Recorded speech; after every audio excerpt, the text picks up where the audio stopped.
Wir haben uns gewünscht, auf unseren Reisen fremde Kulturen kennenzulernen und neu zu erleben. Hätten wir vorsichtiger sein sollen mit unseren Wünschen?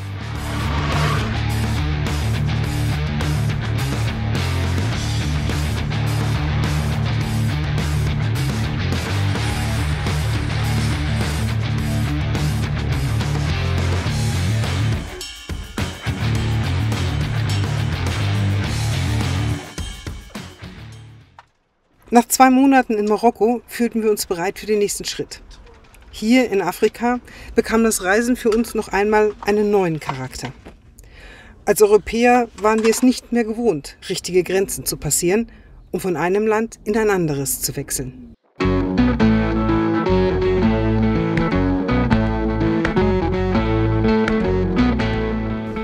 Für die Grenzübertritte zwischen Marokko und Mauretanien brauchten wir Zeit.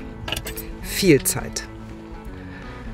Begonnen haben wir mit der Passkontrolle und dort unseren marokkanischen Ausreisestempel bekommen. Weiter ging es zum Autoscanner. Hier haben wir uns geduldig in die Schlange alter und völlig überladener LKWs gestellt. Nachdem unser Kastenwagen diese Prüfung bestanden hatte, haben wir auch für ihn die Ausreisegenehmigung erhalten und durften den Grenzbereich in Richtung Mauretanien verlassen. Erwartungsvoll und aufgeregt sind wir 2,5 Kilometer Schotterpiste durch Niemandsland gerollt und haben uns dabei gefragt, ob wir schon jemals mit dem Auto durch herrenloses Land gefahren sind. Ein komisches Gefühl. Auf mauretanischer Seite begrüßte uns ein Grenzübertrittshelfer.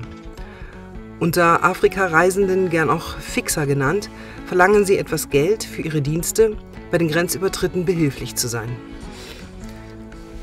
Er tat sehr wichtig und stellte sich direkt neben den offiziellen Grenzbeamten. Beide kamen nun auf unser Auto zu und verlangten unsere Pässe. Da der Grenzbeamte keine Uniform trug, kam es erst einmal zu einem kurzen, aber heftigen Pass-Hin- und Hergereiche zwischen Robert und den beiden Herren.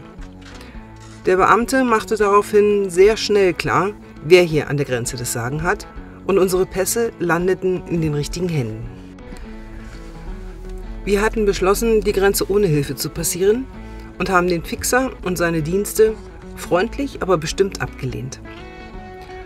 Konnten wir auf marokkanischer Seite noch ein System erkennen, war es hier an der mauretanischen Grenze schon schwieriger. Unsere erste Anlaufstelle war das Büro für das Visum. Ein kleiner, dunkler Raum im hinteren Teil eines leerstehenden Gebäudes.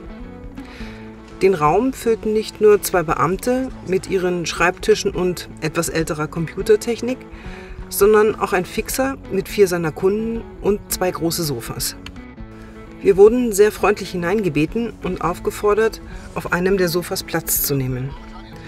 Da saßen wir nun und beobachteten die Beamten und ihr Tun. Schauen sie freundlich? Klingt das, was sie sagen, nett? Denn wir verstanden kein Wort. Und die arabische Sprachmelodie klang immer noch fremd in unseren Ohren. Die Beamten waren sehr freundlich und wir konnten gar nicht ausmachen, wer nervöser war. Wir, weil wir in einer Amtsstube saßen, wie wir sie in unseren kühnsten Träumen noch nicht erlebt haben, oder sie, die immer wieder nervös auf ihre hoffentlich funktionierende Technik schauten, da gerade 2 Europäer vor ihnen saßen. Ja, wir sind in Mauretanien, Süße. Robert hat uns anschließend durch alle weiteren Anlaufstellen für Auto und Versicherung zügig durchgekämpft, mobiles Internet und mauretanisches Geld besorgt. Wie im gesamten nordafrikanischen Raum waren seine Französischkenntnisse dabei extrem hilfreich. Am Ende hat er sogar einen anerkennenden Schulterklopfer von einem der Fixer bekommen. Nach gut 3,5 Stunden waren beide Grenzübertritte geschafft und wir haben die ersten Kilometer auf mauretanischem Boden zurückgelegt.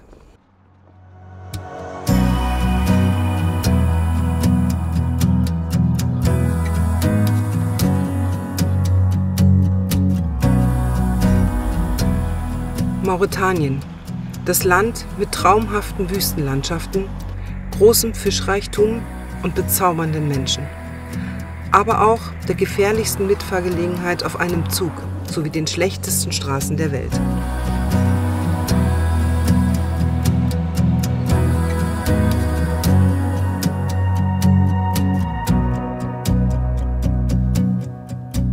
Mit einem Wüstenanteil von bis zu 80% gehört Mauretanien zu den ärmsten Ländern Afrikas. Es liegt an der Atlantikküste, wird im Norden von der Westsahara und im Süden vom Senegal begrenzt. Im Landesinneren teilt es sich die Grenze mit Algerien und Mali. Auf unserem Weg von Marokko nach Mauretanien haben wir den nördlichen Wendekreis überquert. Wir waren verblüfft, dass wir es auf unserer Reise in die 50 und was nun tatsächlich schon bis in die Tropenzone geschafft hatten. Zu diesem Zeitpunkt hatten wir mehr als 1000 Kilometer Wüste hinter uns. Und doch fühlte es sich hier wieder anders an. Die Landschaft erschien uns noch karger, der Wind noch stärker und die Sonne noch heißer.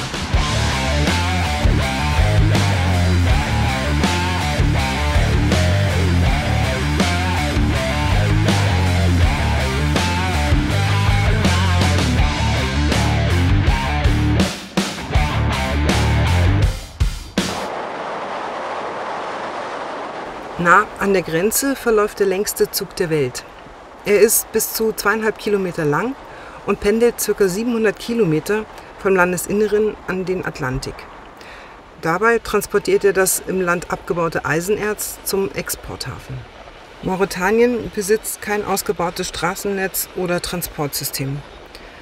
Müssen die Menschen sich selber, Tiere oder Waren transportieren, müssen sie das auf den offenen Waggons des Zuges tun. Wir haben das fasziniert beobachtet.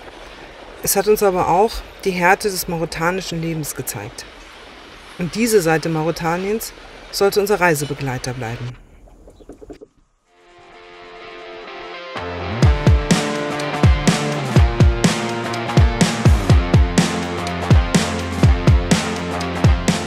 Eine der wenigen asphaltierten Straßen ist die Hauptader durch das Land und führt von Nord nach Süd. Sie war für uns und unseren Kastenwagen eine extreme Herausforderung. Auf der vom Wüstensand seitlich angeknabberten und mit riesigen Schlaglöchern durchsetzten Straße waren wir an vielen Stellen quasi im Schritttempo unterwegs. Dabei immer auf der Hut vor den uralten und vollkommen überladenen LKWs im Gegenverkehr, die gerne einmal die Höhe eines Hauses erreichen und dabei so instabil wie ein Kartenhaus wirken.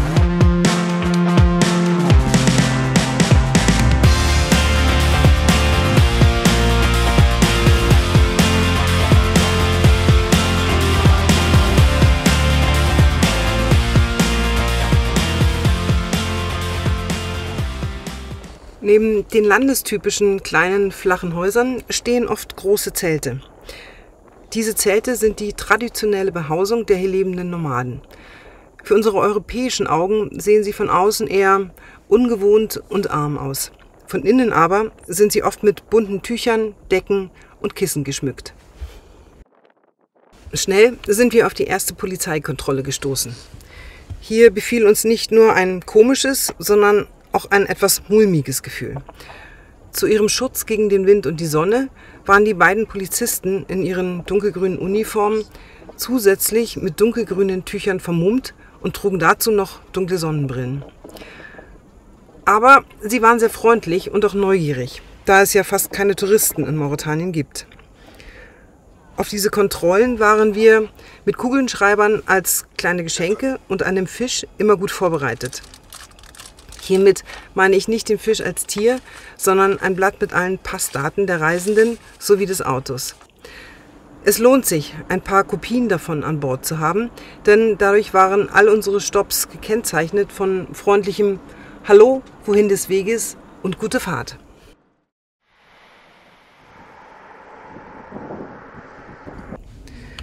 Mauretaniens Norden ist von ausgedehnter Wüstensteppe bedeckt. Hier ist es für die Menschen besonders schwer, von eigener Landwirtschaft zu leben. Fast alle Lebensmittel müssen importiert werden und sind für die Bevölkerung sehr teuer. Unsere ersten Begegnungen mit den Menschen in Mauretanien waren alle sehr freundlich und uns willkommen heißend. Wir haben aber auch erfahren, dass wir als Touristen Enttäuschung hervorrufen können. Vor allem bei den Kindern war diese Enttäuschung oft besonders groß, wenn wir keine Geschenke für sie hatten oder aber nicht angehalten haben. Aber kann man anhalten, jedes Mal, wenn ein Kind auf die Straße rennt? sich nichts sehnlicher wünscht, als wenigstens zu kommunizieren oder vielleicht einen Lolli zu bekommen. Ziemlich schwierig, weil es sind ziemlich viele Kinder, ne? Kinderarmut war schon in Marokko für uns ein Thema und auch hier in Mauretanien haben wir keine für uns zufriedenstellende Lösung gefunden. Wir waren daher überhaupt nicht erstaunt, dass sich hier unsere Gedanken der Unsicherheit über unsere Zukunft wieder ihren Raum suchten. Was, wenn unsere Pläne und Vorstellungen sich in Luft auflösen? Gibt es dann einen Ausweg?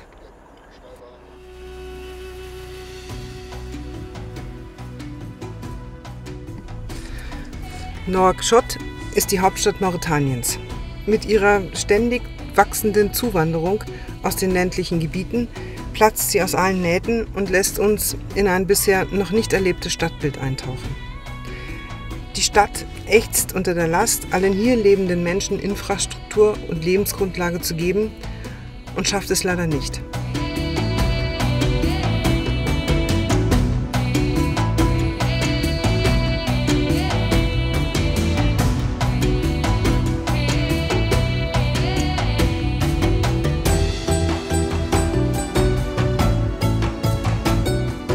Frisches Wasser, frisches Obst und Gemüse sowie deren Verfügbarkeit sind auch hier ein nicht zu unterschätzendes Thema.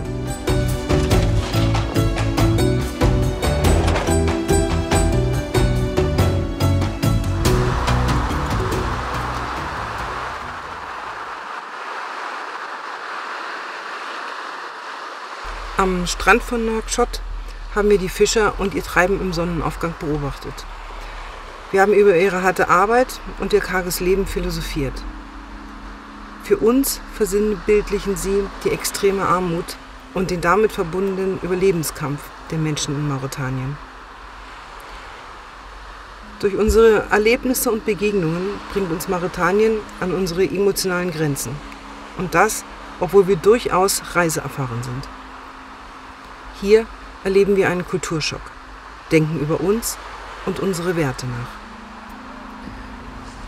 Die dabei bei uns entstehende innere Unruhe passt ganz gut in unsere neue Lebensphase. Unsere Entscheidung, mit Anfang 50 eine Auszeit zu nehmen, ist ja quasi auch eine Art Kulturschock, in dem wir nicht sicher sind, was unsere Zukunft bringt.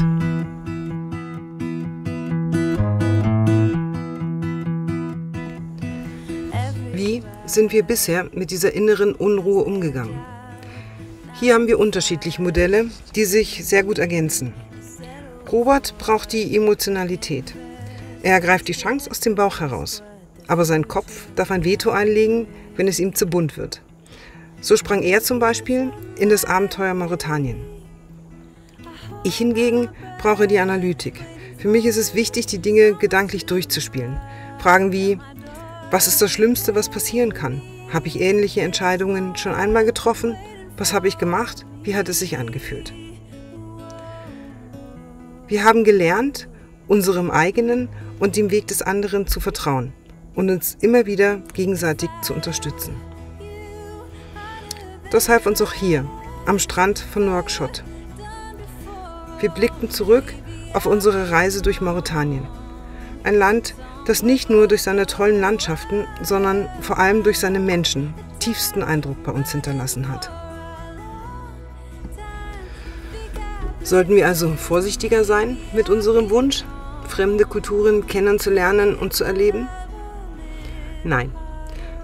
Es war eine Reise, wie wir sie emotional noch nicht erlebt haben und gerade deshalb umso mehr schätzen. Wir haben unsere Werte gefestigt und unsere Unsicherheiten beruhigt.